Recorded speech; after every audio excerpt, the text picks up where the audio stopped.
বেশ কদিন ধরেই ভাবছিলাম রুমটাকে একটু ডেকোরেশন করব। তো যেমন ভাবা তেমন কাজ, আজ হাতে সময় পেয়েছি, তাই জন্য সন্ধ্যাবেলা একা একা গিয়ে টুকটুক করে এই জিনিসপত্রগুলো কিনে নিয়ে আমি চলে এলাম। আমার রুম ডেকোরেশনটা আপনাদের সাথে শেয়ারও করা যাক। তো হেই হ্যালো এভরিওয়ান, আজ কিন্তু খুবই গরম পড়েছে, মানে খুবই। তো এত জিনিস এনেছি রুম ডেকোরেশন করার জন্য, পুরো ঘরটাকেই আজকে সাজাবো, সেটাই আপনাদের সাথে শেয়ার করব। তো চলো দেখা যাক এত ফুলের মধ্যে কোন ফুলটা সব থেকে বেস্ট আর আপনাদের সব থেকে ভালো লেগেছে সেটা কিন্তু জানাতে ভুলবেন না। তবে এতটাই ফুল যে এনেছি যে আমি বুঝতেই পারছি না যে কোথায় রাখবো, কোনটা কোন জায়গায় রাখলে দেখতে ভালো লাগবে। যখন এইসব ভাবনা চিন্তা করছিলাম আর বুঝে উঠতে পারছিলাম না, তখন হঠাৎ আমার মনে পড়লো, আরে আমি ঠিক আগের দিন তো ব্যারাকপুর থেকেও অনেকগুলো ফুল আর ফুলের বাস্কেট এনেছি, চলো মনে যেখানে পড়েছে সেগুলোও বার করা যাক। তবে আমি সেই সব জিনিসপত্র খাটের নিচটাই রেখেছিলাম, যেহেতু ভাড়া বাড়িতে কিন্তু জায়গার খুবই সমস্যা। তবে নিজের বাড়িতে থাকার মতন সুখ আর শান্তি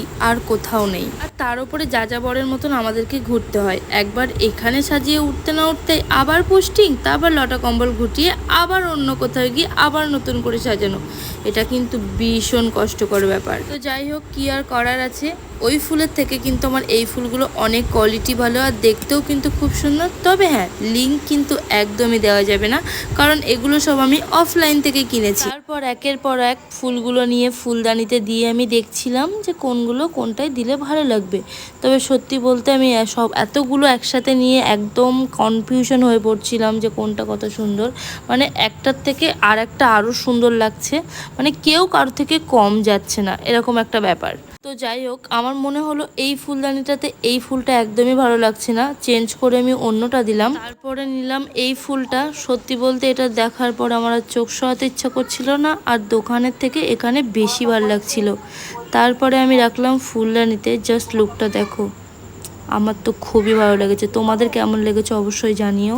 তারপর আমার নজর পড়লো ঠিক এই দিকে, এটা আমার অনেকটা দিন আগেই নেওয়া, কিন্তু হঠাৎ লক্ষ্য পড়লো যে এটা খুলে পড়ে গিয়েছে।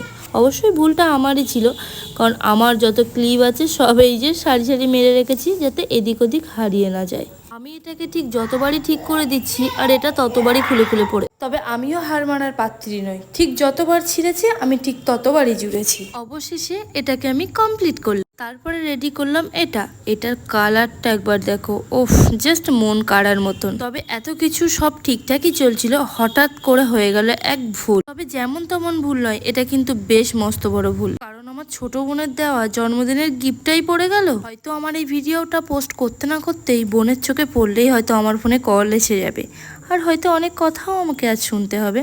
তবে যাই হোক, তার আগেই বলে রাখি, ওরে ছুটকি, তোর ফটো ফ্রেমটা ভাঙেনি রে, এবারের মতন বেঁচে গেছে। তারপরে নিয়ে চলে এলাম কিছু আঠার বাটারফ্লাই নিয়ে।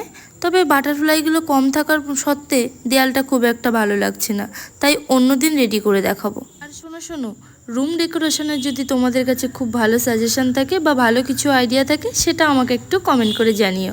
আজকের মতন এই পর্যন্ত, চলো টাটা।